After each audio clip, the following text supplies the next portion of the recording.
1, versículo 10 e 12. Diz o seguinte: portanto, irmãos, procurai fazer cada vez mais firme a vossa vocação e eleição, porque fazendo isto, nunca jamais tropeçareis. Porque assim vos será amplamente concedida a entrada no reino eterno de nosso Senhor e Salvador Jesus Cristo. Por isso eu não deixarei de exortar-vos sempre acerca dessas coisas, ainda que bem as saibais e estejais confirmados na presente verdade.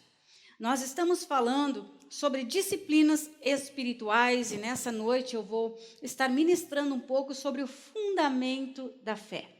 Porque existem pessoas que gostam muito de orar em línguas, outras pessoas gostam muito de jejuar, outras pessoas de orar, algumas pessoas de meditar, mas nós precisamos ter um desenvolvimento equilibrado das disciplinas espirituais da nossa vida para que nós venhamos crescer em maturidade e não crescermos de forma desproporcional. Então, os fundamentos da fé, na verdade, são ensinos básicos que nós não podemos comprometer. São ensinos básicos que os nossos tataravós viveram, bisavós, avós, pais, hoje vivemos, os nossos filhos têm que viver, nossos netos e bisnetos têm que viver. Por quê? Porque são fundamentos da fé. Então, sobre este fundamento, cada um vai edificar, cada um cuida como edifica. Mas o fundamento nosso é o mesmo. Quando nós nos vermos, independente da denominação a qual você pertence, o nosso fundamento, ele precisa ser o mesmo. Se ele não é o mesmo, então nós precisamos ficar assim. Só que algumas pessoas sequer sabem quais são os fundamentos da sua fé. E é o que nós vamos passar a ver nessa noite. Toda casa precisa de um alicerce sólido. Eu já vi nessa minha jornada de 20 e poucos anos de fé, pessoas nascendo para Jesus em grandes cruzadas, em grandes movimentos. Em momentos onde Deus visitou o seu povo de forma poderosa. Pessoas nasceram para Jesus no meio do fogo. Só que, por terem nascido no meio do fogo, quando o fogo ele parou, as pessoas não conseguiram permanecer. Por quê? Porque não tinham fundamento. Fogo não é fundamento. Fogo é algo que se promove sobre um fundamento, mas eu necessito deste fundamento. Então, nessa minha jornada, já vi pessoas e pessoas sendo, como é que eu vou dizer, nascendo em Cristo, em fogo, e não permaneceram. Eu já vi muitas pessoas nascendo em Cristo, no cotidiano da vida, onde elas ouviram falar de Jesus, o sacrifício na cruz do Calvário, receberam Ele como Senhor e Salvador e continuam firmes na fé. Venha fogo, venha chuva, venha vento, o que quiser vir, essas pessoas permanecem. Por quê? Porque existe um fundamento. Então, o fundamento ele está ali. Você pode tirar o reboco da parede, você pode colocar pastilhas na parede da sua casa, mas o fundamento ele está ali. Cada um cuida como edifica sobre este fundamento. Então, além de recebermos o Senhor como Salvador, nós precisamos ter o conhecimento e também a prática de certas doutrinas que se tornam indispensáveis, porque elas vão acabar definindo o nosso compromisso com Deus.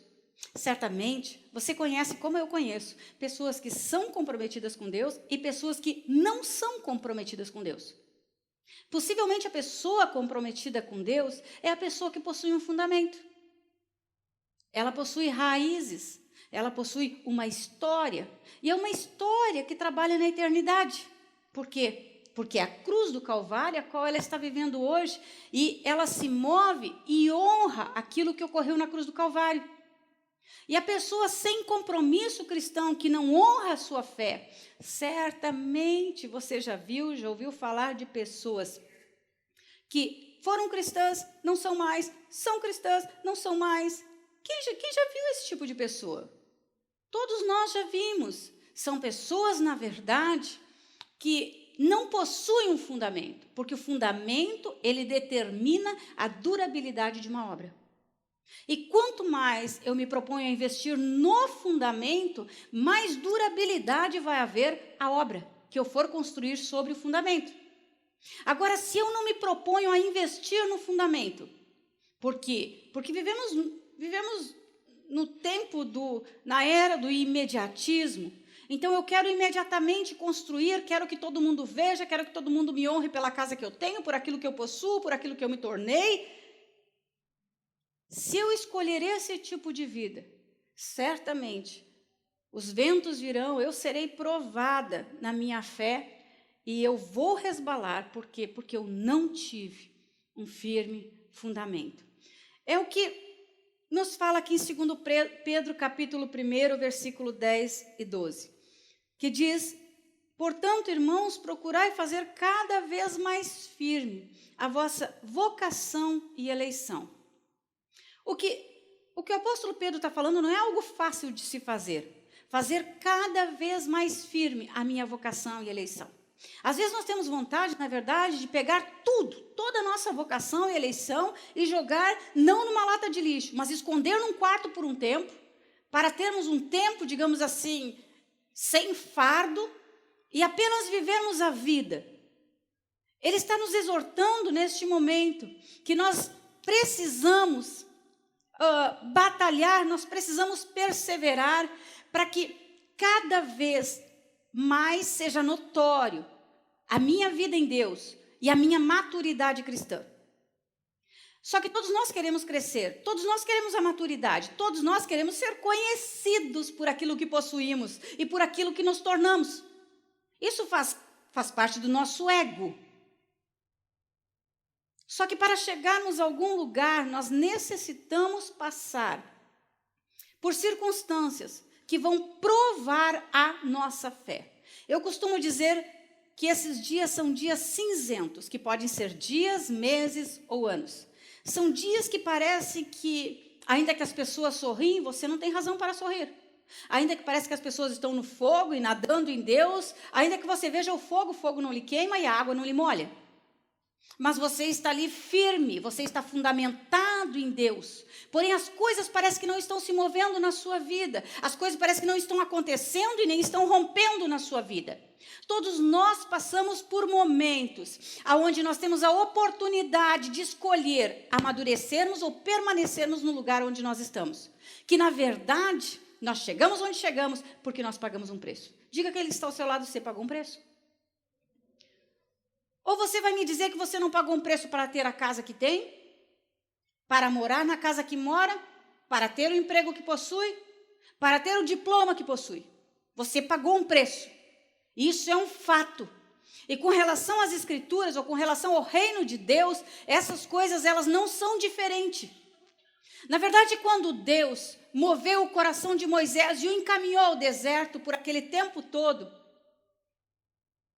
eu imagino as indagações de Moisés, não tendo, eu diria assim, não tendo a abastança que possuía no Egito, não tendo o conforto que possuía, mas foi o tempo de deserto que permitiu que esse homem se tornasse o guia e o salvador de mais de 3 milhões de almas.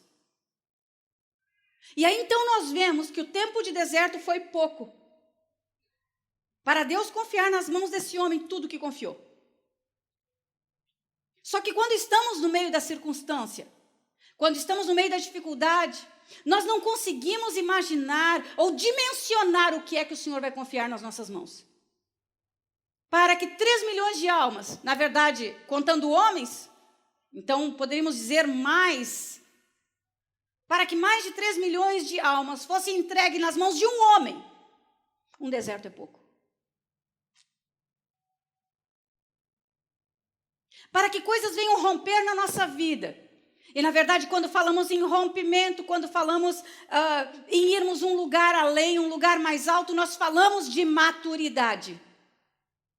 A maturidade não se consegue numa sala onde todo mundo está rindo, a maturidade não se consegue numa festa de aniversário, a maturidade não se consegue numa reunião social. A maturidade se consegue quando eu me encontro dentro de mim mesmo, num momento de quebrantamento, aonde eu não tenho respostas, aonde eu estou cercada de dúvidas, aonde, na verdade, eu nem sei por que caminho eu vou seguir ou que decisão eu tomo, ou qual vai ser o meu próximo passo. Na verdade, a maturidade, ela gira ao redor de um eixo chamado eu. Só você pode propiciar em você mesmo o crescimento e a maturidade necessária para que Deus confie algo nas suas mãos. As circunstâncias são criadas, mas você entra para a circunstância ou escorrega pela circunstância. Todos nós temos razões e motivos o suficiente para não fazermos aquilo que não estamos dispostos a fazer. Agora, quando nós escolhemos, quando nós permitimos que a maturidade ela começa a trabalhar na nossa vida, nós começamos então a enxergar todos os nossos defeitos. Então nós conseguimos enxergar que nós realmente somos falhos. Nós conseguimos ver que nós poderíamos fazer muito mais do que aquilo que nós fazemos e poderíamos abençoar muito mais da forma com a qual nós já abençoamos. Quando nós permitimos que a maturidade tome forma na nossa vida, ou encontre um lugar de morada na minha vida para que seja desenvolvida, e então Deus possa confiar algo grande a mim. Então eu estou falando de dor, porque tudo aquilo que toca o meu ser se refere à dor. Quando toca nos outros, eu ainda não fui afetada. Eu me movo com compaixão, eu me movo voluntariamente, mas ainda não fui tocada. Agora, quando eu percebo que outros andam e eu estou parada, quando eu percebo que as coisas crescem e eu não cresço, quando eu percebo que as bênçãos vêm e não vêm sobre mim, então, eu estou sendo tocada. Eu estou podendo ingressar. Na verdade, esse podendo, ele é uma faca de dois gumes, porque se você não entrar, alguém já colocou a mão no arado e pôde olhar para trás. Eu lembro de uma visão que eu tive, há mais ou menos uns 15 anos atrás, e a situação estava muito difícil sobre a minha vida, sobre a minha família, e eu tive uma visão, e eu estava caminhando, e eu disse, Deus, eu não vou aguentar, Deus, eu não vou suportar. E eu estava num momento assim, aonde a pressão, ela era tanta, aonde literalmente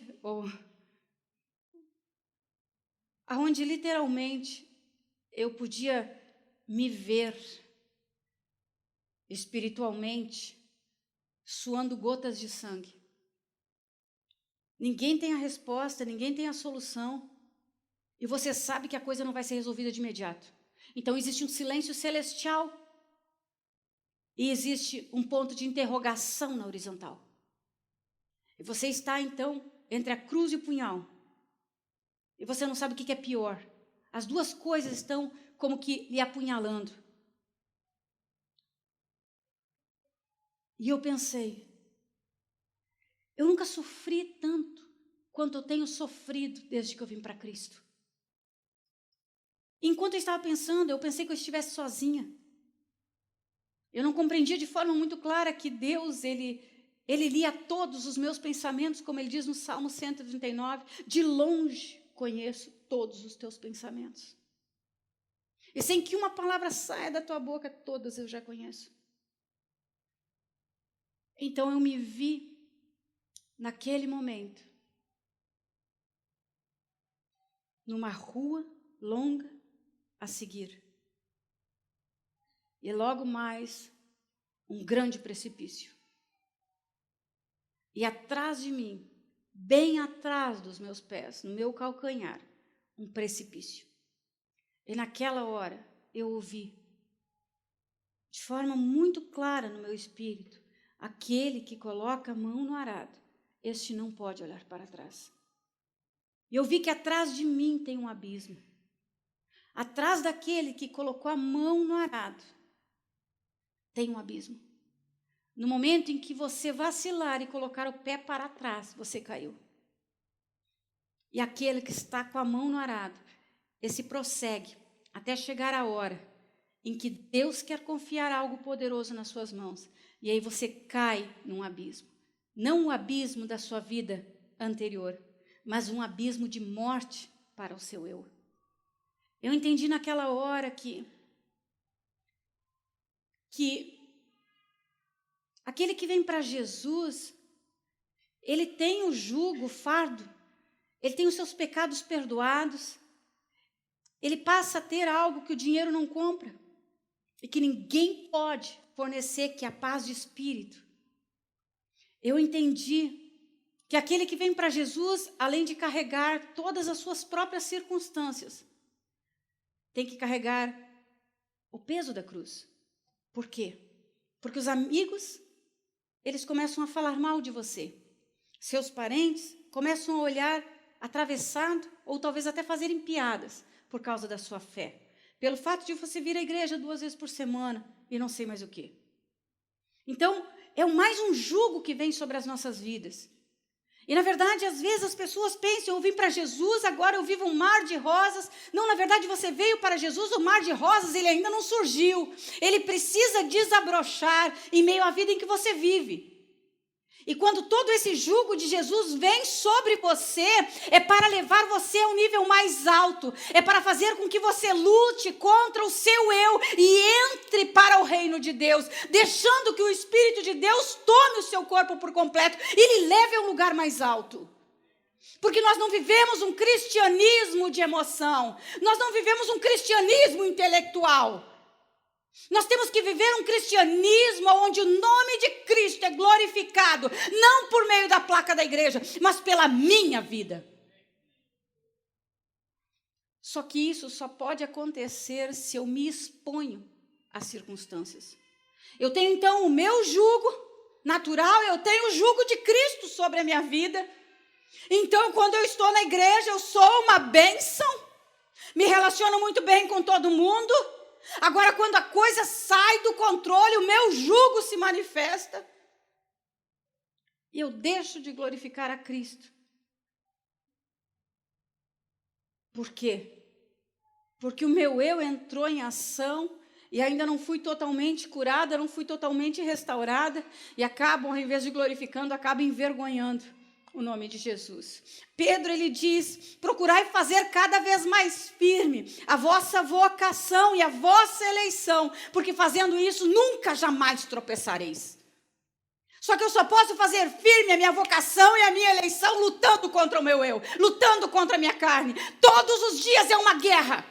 É a minha carne dizendo, não levanta, não precisa orar, não precisa jejuar, não precisa interceder. Lê a Bíblia, para quê? Você já sabe quase tudo de cor. Todos os dias é o meu espírito lutando contra a carne. Vânia, levanta. Vânia, vamos fazer um jejum. Vânia, vamos orar. Vânia, vamos interceder. Vânia, vamos meditar. E eu me torno aquela pessoa a quem eu dei crédito. Ou uma pessoa carnal ou uma pessoa espiritual. Então, o que ocorre é ou que o nome de Cristo é glorificado, ou que o nome de Cristo é envergonhado. Porque as nossas obras, elas manifestam quem nós somos. O nosso andar no cotidiano, ele revela quem nós somos, não existe como esconder. De todas as formas eu me revelo. Vocês me conhecem pelas minhas amizades. Vocês me conhecem por aquilo que eu faço, vocês me conhecem pelos lugares onde eu vou, vocês me conhecem pelo que eu falo e pelo que eu faço. É recíproco.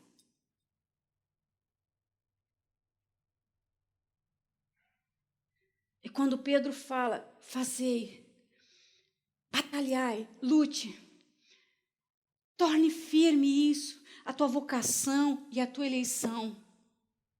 Tenha convicção do teu chamado. Saiba qual é o teu fundamento. Lute, lute, lute, lute por isso. Porque se você lutar, se você não olhar para trás e se você lutar, sabe quando falamos em luta, falamos de guerra? Se você lutar, nunca, jamais tropeçareis. As portas da oportunidade, elas se abrem para cada um de nós, todos os dias, todas as horas, para que venhamos negar a Cristo. E a minha decisão, volta ou não, a crucificá-lo.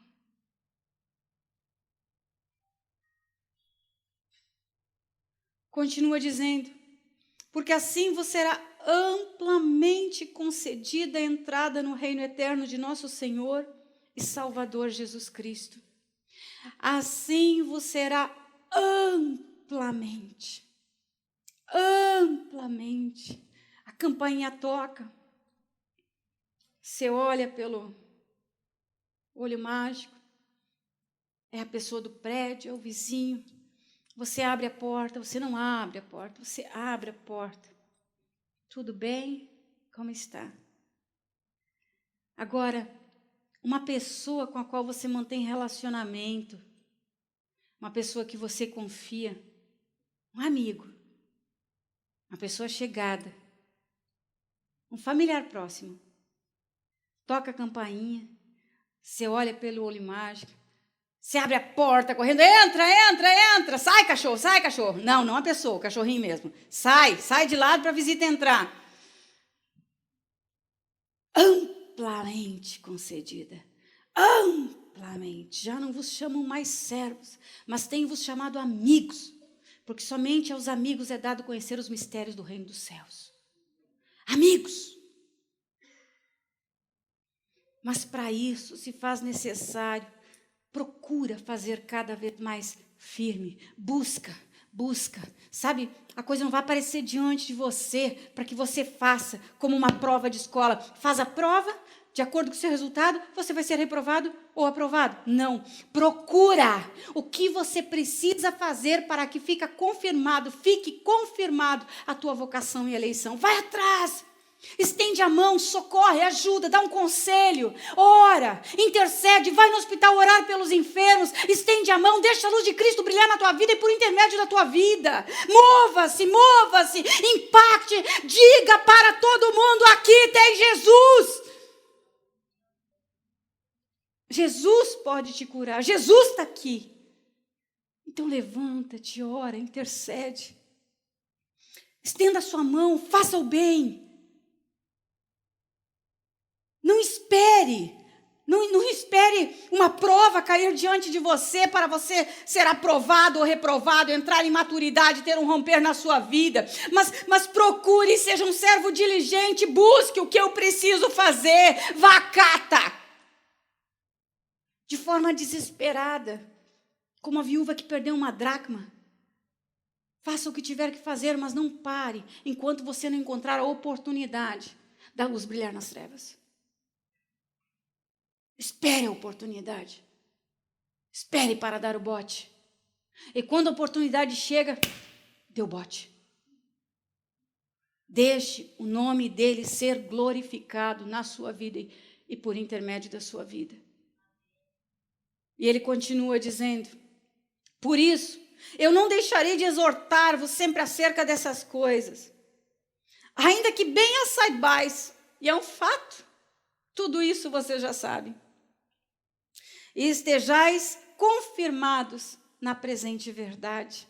O apóstolo Pedro está dizendo o seguinte, eu não vou deixar de exortar vocês sobre o fundamento da fé. Vocês precisam saber do fundamento da fé. Quantas pessoas conhecem outras pessoas que dizem assim, mas eu não preciso, por exemplo, com relação a curso de computação, mas eu não preciso de um curso de computação, eu só preciso aprender a mexer no Word. Vai fazer um curso? Como é que você vai ver quanto de memória tem um computador? Mas eu não preciso fazer um curso para aprender a mexer na internet. Precisa. Você precisa aprender. Algumas pessoas, elas acreditam que não precisam de algumas coisas para irem para um outro estágio. Algumas pessoas acreditam que podem pular estágios. Sabe, talvez naturalmente, se você é um autodidata, talvez você até consiga esse mérito, mas não com relação às coisas de Deus. Aquilo que meus antepassados passaram é aquilo que eu passo e que todas as gerações que virão depois de mim terão que passar sobre a palavra de Deus. O processo é o mesmo, o fundamento é o mesmo. Ainda que daqui a alguns anos não se use mais cimento, nem água, nem areia, nem brita. Eu quero dizer que a palavra de Deus, o fundamento no ser humano, ele continua sendo o mesmo. E o apóstolo Pedro diz, e estejais confirmados na presente verdade. Quando ele fala isso, ele está falando então na presente verdade, na revelação de Deus para hoje, naquilo que Deus tem falado ao teu coração, no tempo ao qual nós vivemos hoje. Ele está dizendo, confirme a tua vocação e o teu chamado, tenha a tua fé fundamentada, saiba qual é a doutrina que você crê e vive e prega. Então, a partir daí, esteja confirmado na presente verdade, sobre tudo aquilo que está acontecendo hoje. Mas, se você quiser tudo aquilo que está acontecendo hoje, sem o fundamento da fé, você será mais um, acrescido nas estatísticas de pessoas evangélicas que não estão em igreja. Pessoas, até mesmo que se dizem cristãs, mas que não tiveram fundamento da fé. Não foram discipuladas, não foram tutoriadas, não foram acompanhadas, mas nasceram ao léu, foram pegando para comer somente aquilo que lhes convinha. Então imagine como ficariam nossas crianças se deixaríamos a cozinha à disposição e não cuidaríamos da alimentação deles. Eles iriam comer somente aquilo que lhes agradaria. Quando falamos de presente verdade, podemos falar, por exemplo, de um rompimento na vida. Quando pregamos sobre rompimento, Deus vai promover um rompimento na tua vida, Deus vai promover um crescimento na tua vida. Estamos falando da presente verdade, não estamos falando de fundamento da fé.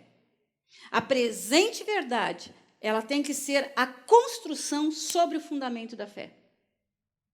Por exemplo, não podemos ensinar uma pessoa a ouvir a voz de Deus sem que ela seja batizada no Espírito Santo. Porque senão ela vai ouvir quem? A voz do eu. Ou a voz do maligno. Ela precisa ter o Espírito Santo testificando ao coração dela de que é Deus. Porque o nosso Espírito testifica todas as coisas. Então a verdade tem que ser acrescida. Hebreus, a transformação interior, queridos, é o esforço, na verdade, o objetivo que nós deveríamos ter digno dos maiores esforços. E a única forma de nós termos uma transformação interior, que não é promovida pela nossa mente, mas pelo Espírito de Deus, é por intermédio da oração. Quando nós expomos as nossas limitações, as nossas fraquezas diante de Deus, os nossos erros, então ali o Espírito Santo nos ajuda nas nossas fraquezas, transformando todo o nosso ser. Então a oração é a principal via usada por Deus para a nossa transformação. Hebreus capítulo 6, versículo 1 e 2 diz o seguinte: pelo que, deixando os rudimentos da doutrina de Cristo, prossigamos até a perfeição, não lançando de novo o fundamento de arrependimento, de obras mortas e de fé em Deus, e o ensino sobre batismo e imposição de mãos, e sobre a ressurreição dos mortos, e sobre o juízo eterno. Tem algumas coisas que não são negociáveis. Ainda que as eras mudem, ainda que os tempos são outros, mas você jamais pode negociar o nascimento virginal de Cristo, você jamais pode negociar a Trindade, você jamais pode negociar o batismo. No momento em que você negociar o seu fundamento, você está se autodestruindo a médio e a longo prazo. E por causa da mídia hoje, eu incentivo você a pegar a newsletter que está sendo distribuída na saída. O título da capa e da minha mensagem é Nova Era, e fala exatamente deste tempo ao qual nós vivemos, aonde somos assediados por toda sorte de pregação evangélica. Você escolhe a que você mais gosta, como uma criança. Só que se você não filtrar o que você está comendo espiritualmente, o seu fundamento ele pode estar comprometido a médio e a longo prazo. Estamos vivendo um período onde as pessoas, se precisam ouvir a palavra de Deus, vão para a internet. Se precisam ouvir a palavra de Deus, vão para qualquer lugar, menos para a Bíblia. E é para a Bíblia que você deve vir. Porque a Bíblia não vai lhe mentir. Então precisamos voltar a estudar a palavra de Deus pela Bíblia. Não pelo iPhone, não pelo celular, não pelo iPad. Isso tudo é lindo, não dentro da igreja. Na igreja você vem para adorar a Deus. Daí algumas pessoas me perguntaram, mas por que, pastora, a senhora é contra a tecnologia? Não, eu até acho que na minha idade sou bem avançadinha com relação à tecnologia. Mas a questão é a seguinte, você está no celular, enquanto você está lendo a Bíblia, entra uma mensagem. Você está no iPad, talvez o FaceTime comece a tocar. E assim por diante. O WhatsApp agora, né? Que é uma das últimas, ninguém paga nada. Então todo mundo se comunica em qualquer parte do mundo pelo WhatsApp.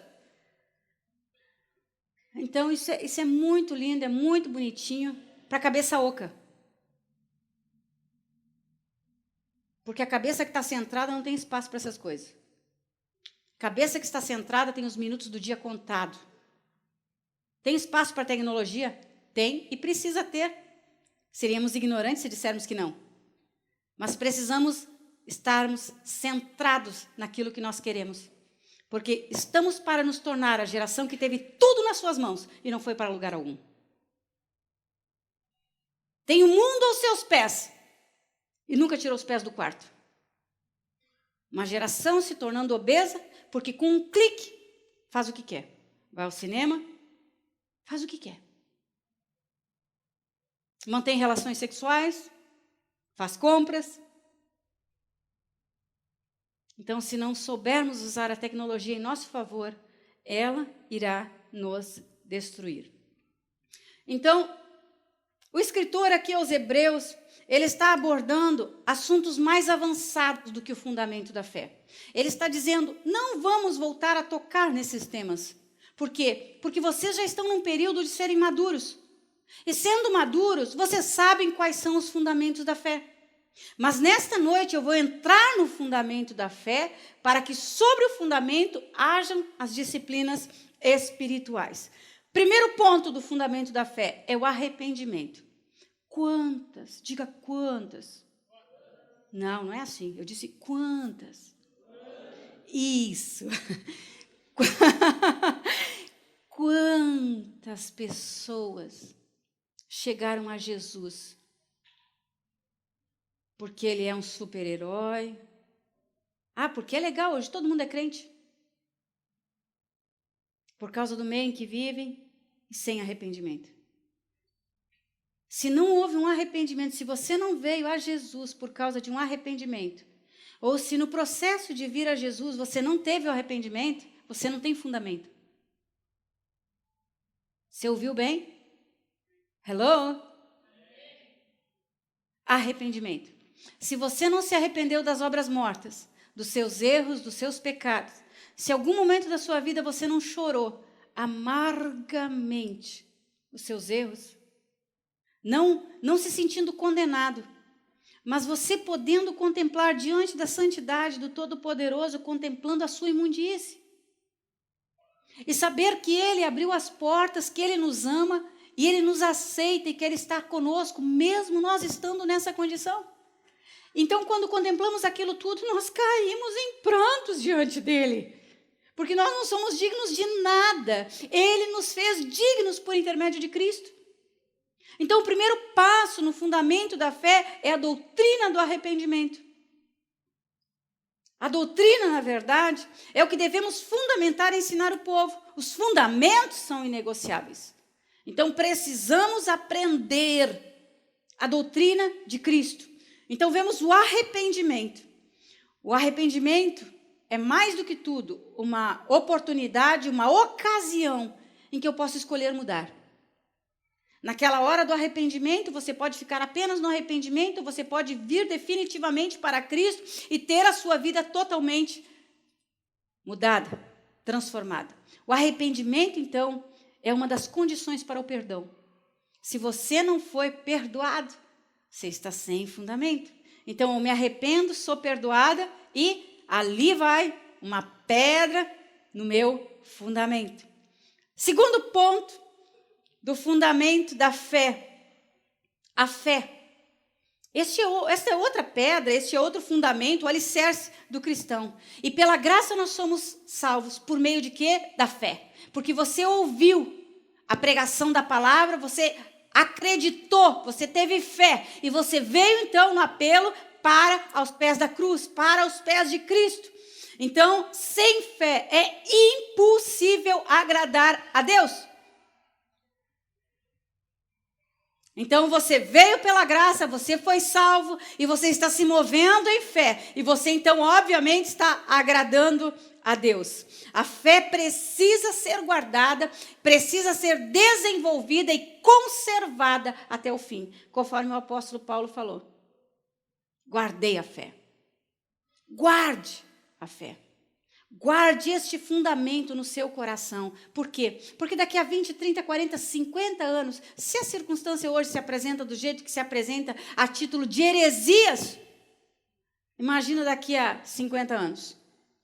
Então, guarde a sua fé. A única forma de você guardar a fé é você tendo esse fundamento. Porque senão as circunstâncias fazem você vacilar. Tive, há um tempo atrás, com uma pessoa, na verdade, uma pessoa, um ministro do evangelho, um homem usado poderosamente por Deus, e esse homem disse o seguinte: olha, eu me vi numa situação recentemente onde eu olhava para Deus e eu queria culpar Deus de tudo que houve.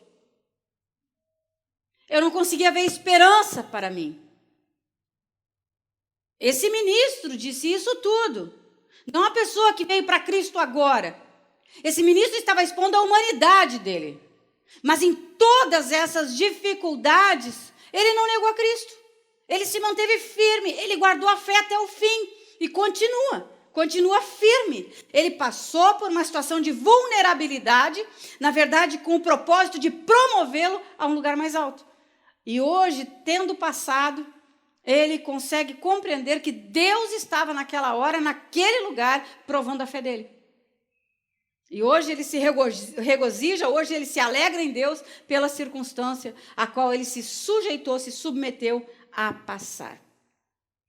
O escritor aos Hebreus fala também de batismo, a doutrina de batismo. Não é época de pregar sobre isso. Ah, meu Deus, já crescemos tanto, já avançamos, somos tão maduros. Mas quantos, na verdade, têm um fundamento? E ele fala, então, a doutrina dos batismos. O batismo na água, na verdade, é um ato simbólico que serve de testemunho público diante dos outros que eu vim a Cristo, a minha conversão. Então, o batismo, ele não salva, mas ele precisa ser realizado em obediência à palavra. Não significa que porque você vai descer as águas batismais, você vai ser salvo. Não. É obediência. Não significa porque você vai dar o dízimo que você vai estar totalmente livrado de tudo. Não, é a obediência. É o ato em si. A obediência que te leva a um lugar mais alto. E eu me pergunto, Deus precisa do batismo? Me responde. Não. De ver você molhado? Não. Deus precisa do seu dízimo? Não. Mas a obediência. Ele determinou. Se ele determinou, ponto final. O assunto, ele está totalmente encerrado nesse aspecto. Então, o escritor aos Hebreus fala dos batismos, a doutrina dos batismos. Batismo nas águas, batismo no Espírito Santo. Então, logo depois que você aceitou Jesus, você precisa buscar o batismo com o Espírito Santo, porque é o testemunho de Deus dentro de você. O batismo do Espírito Santo, ele faz parte, ele é fundamental, porque ele faz parte do seu alicerce em Deus. Então, ele é um revestimento de poder para que você consiga fazer a obra de Deus. Sem o batismo no Espírito Santo, tudo que você fizer, você vai fazer pelo braço. E você então vai querer tomar toda a honra e toda a glória. Agora, quando você é batizado com o Espírito Santo, você ainda vai querer receber a honra e a glória. Porém, é diferente. Chega um momento em que você percebe e se dá conta que, na verdade, você está fazendo não é para homem, você está fazendo não é para organização, você está fazendo é para Deus mesmo. Então, fundamento. Batismo nas águas e batismo no Espírito Santo. Você não se batizou nas águas? Você está sem fundamento. Lembre-se, aquele que não tem fundamento oscila até que cai. Agora, quando eu construo fundamento, não oscilo com essa facilidade, não. Então, o escritor fala na ressurreição na ressurreição dos mortos. Por que esse assunto faz parte do fundamento cristão? Por quê? Porque se Cristo não ressurgiu, nós não vamos ressurgir também. Então, se nós cremos que essa nossa vida, ela é temporária e que nós vamos usufruir da vida eterna com Ele, nós estamos crendo que Ele veio em carne, que Ele morreu, que Ele ressurgiu e está sentado à destra de Deus. E que nós nos apresentaremos diante dEle um dia. Essa é a nossa esperança. A nossa vida aqui, ela consiste de trabalho. A nossa vida aqui consiste de busca, de conquista para a afirmação da nossa existência. Quando, na verdade, o propósito de Deus é que a nossa vida aqui consistisse numa vida de relacionamento com Ele e preparo para a vida eterna. Ou seja, o foco dele era o nosso espírito, o nosso foco é o nosso ser. Por quê? Dificilmente nós conseguimos ser fiéis àquilo que nós não vimos. E somos fiéis àquilo que nós vimos. Incrível! Então, o outro fundamento é crermos na ressurreição dos mortos. Essa é a tranquilidade que nós temos quando um irmão em Cristo, uma irmã em Cristo morre. Que tranquilidade? Tranquilidade de que ela vai ressurgir e eu vou ressurgir para estarmos juntamente com Cristo. Nós nos veremos. Não foi o último adeus.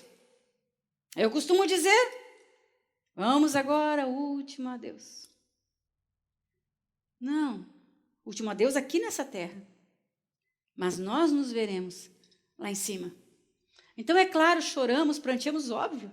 Você perde um cachorro, você também chora. Você perde um móvel que você ama há tanto tempo, você também chora. Eu choro. Mas você perde alguma outra coisa, você também chora. Agora imagina uma pessoa que viveu conosco tanto tempo, tantos anos. Como não iremos chorar?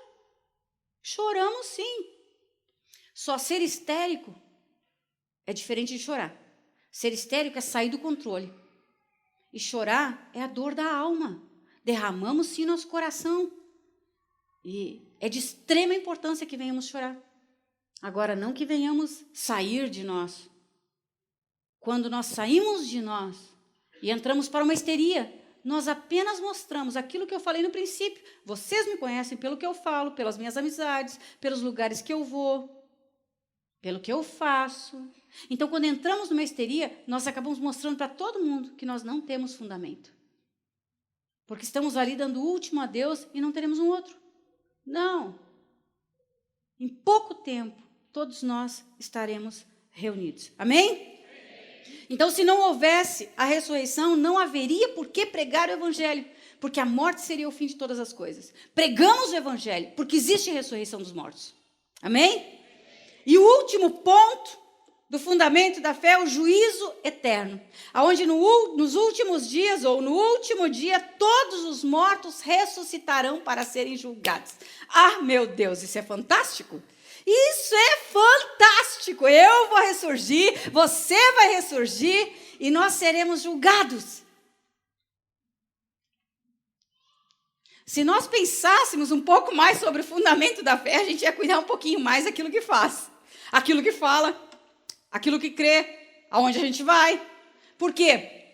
Porque eu posso, diante de vocês, vocês me verem como uma pessoa abençoada, etc. e tal, mas é Deus quem vai me julgar. E lá em cima, você pode ganhar a grande dádiva e eu ser lançado ao inferno. Mas em Cristo, pastora. Bom, pelo menos era para mim estar em Cristo. Talvez lhe enganei. Quantos enganam uns aos outros? Recentemente tive relacionamento com uma pessoa, há alguns meses atrás, e a pessoa tinha capacidade de me dar um banho de Bíblia. Professor de teologia. Cristão? Não. Também professor de qualquer outra seita. Mas se você o ouvisse, você diria que é um cristão. E assim, quantas pessoas hoje, falando do evangelho, têm arrebanhado tantas almas para a perdição? É por isso que você precisa do fundamento. Porque pelo fundamento você vai julgar todas as coisas. Pelo fundamento você vai fazer uma análise de todo o contexto e ver se as coisas estão fechando. O juízo eterno é algo irrevogável. Eu vou ser julgada por Deus, você vai ser julgado por Deus. É irrevogável, ninguém vai escapar dessa parte. Hoje todos nós conhecemos a Ele como Pai, diga Pai. E juiz? Pai hoje, juiz na eternidade. Então hoje vivemos como uma família de muitos irmãos, tendo a Deus como Pai. Mas não podemos esquecer, porque esse é o nosso fundamento. Não podemos esquecer que Ele é juiz, ainda que não tenha se manifestado como juiz. Mas Ele é juiz. Então aqueles que não o recebem como advogado, mediador entre Deus e os homens em favor da nossa alma, aqueles que não o recebem como Salvador, o conhecerão apenas como juiz, porque toda alma se apresentará diante dele, do juiz. Lá não restarão argumentos. Eu lembro de um dia que eu sofri um acidente e caí com a cabeça no asfalto. Eu tinha 13 anos de idade. E naquela época, eu não posso dizer que eu era cristã, eu ia na igreja com a minha família, mas eu não posso dizer que eu havia me convertido. Na verdade, eu me converti, se você me perguntar, eu me converti com 22 anos de idade. Até então eu ia na igreja, acompanhava, fazia tudo, participava de tudo, ajudava na escolinha dominical, tudo. Como uma boa cristã. E um caminhão me atropelou, eu caí, bati com a cabeça no asfalto. Eu não sei quantos minutos eu fiquei ali, que eu não acredito serem muitos. Eu acredito serem talvez meio, 1 minuto, não sei. Mas na minha frente passou um filme com toda a minha vida. Toda a minha vida. Algumas pessoas hoje me perguntam, puxa, pastora, a senhora nunca perde a paixão, a senhora nunca perde a loucura, a senhora nunca perde o amor. Como é que eu vou perder? Eu estava diante do julgamento. Quando me vem à memória o julgamento pelo qual eu estava passando, eu me afogo em Deus de novo, não sou louca. Mas eu amo a Deus. Eu não estou aqui por causa do julgamento. Eu estou aqui porque desesperadamente, viciadamente, eu amo. Mas é claro, eu não esqueço que Ele é juiz. Já tive diante disso. Minha vida todinha passou como um filme. Em tempo de luz, que se diz. E o mais incrível, o que mais gravou na minha mente, e o que mais foi enfatizado no meu espírito, porque eu estava apagada naquela hora no asfalto, o que mais foi enfatizado para mim não foram os meus pecados. Em nenhum momento, naquele momento, eu me senti confrontada ou condenada pelos meus pecados. O que mais me impactou foram as oportunidades que eu tive e não entrei, e as vezes que eu deixei de fazer o bem.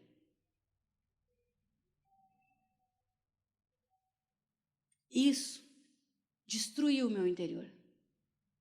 É por isso que hoje, quando eu tenho a oportunidade de fazer o bem, olha que, para mim, carro, não deve ser carro, deve ser ônibus.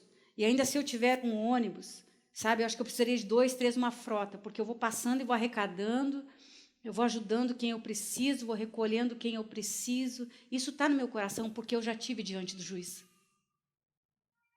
Eu quero dizer que o vislumbre que eu tive aos 13 anos, eu não quero ter novamente diante de mim. Eu quero a oportunidade que se abre diante de mim para que eu estenda a mão, para que eu faça alguma coisa. Eu quero pegar ela e ninguém vai pegar no meu lugar, porque se eu estou aqui, você não pega. Eu vou fazer. Eu não vou deixar a oportunidade passar de mim. Então, o juízo eterno é outra pedra de alicerce no fundamento da sua fé cristã.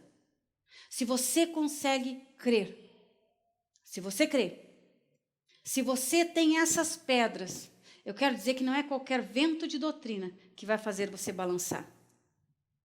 Não é, querido, não é. Porque isso aqui é evangelho. Isso aqui é palavra de Deus. Você não pode vender jamais, isso é inegociável. Você não pode negociar esses valores. Isso é a doutrina básica e essencial de todo cristão. A doutrina do arrependimento, da fé, dos batismos, a doutrina da ressurreição dos mortos e do juízo eterno. Isso aí se fundamenta a fé de todo crente.